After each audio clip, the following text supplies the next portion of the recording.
Hello, church family. It's 2-Minute Tuesday. In these final weeks of 2021, our 2-Minute Tuesdays have focused on the Advent themes of hope, peace, love, and joy. In this final week of Advent, we consider joy. The Bible teaches three things about joy. First, God always promises joy. If you belong to God, it doesn't matter what's going on in your present. There's always joy in your future. Psalm 30 verse 5 says, "Weeping may stay for the night, but joy comes in the morning." At the Last Supper, Jesus tells his disciples, "Now is your time of grief, but I will see you again, and you will rejoice, and no one will take away your joy." If you belong to God, there's always joy in your future. Second, joy does not come naturally. It's a gift of the Holy Spirit. In Galatians 5, Paul lists what he calls the fruit of the Spirit, the signs of the Holy Spirit's work in your life. And the second of these signs is joy. In this broken world, our natural joy always runs out. But God gives us the supernatural joy of His love and His life dwelling in us by His Holy Spirit.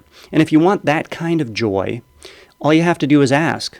In Luke 11, Jesus says, "Your Father in heaven will give the Holy Spirit to all who ask Him." Third, joy is a command and a discipline. The Old and New Testaments are full of verses like this: "Rejoice in the Lord and be glad, you righteous." Or this: "Rejoice in the Lord always. I will say it again, rejoice." Why does God command joy?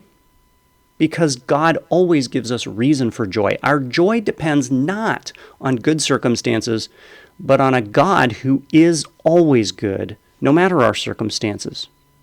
So then how do we live this command? How do we obey God? How do we adopt the discipline of joy? 3 exercises. Exercise 1, gratitude. This life is full of bad things. Gratitude is sifting through the bad in order to celebrate the good. There's always a gift for which to give thanks, and when we adopt gratitude as a discipline, we discover joy. Exercise 2, giving. If you belong to God, He not only promises to give you enough, He always gives us extra to give away. Your extra might be money, or it might be space at your table or time in your calendar. Your extra might be a word of encouragement. Generosity always produces joy. Exercise 3, glorifying God.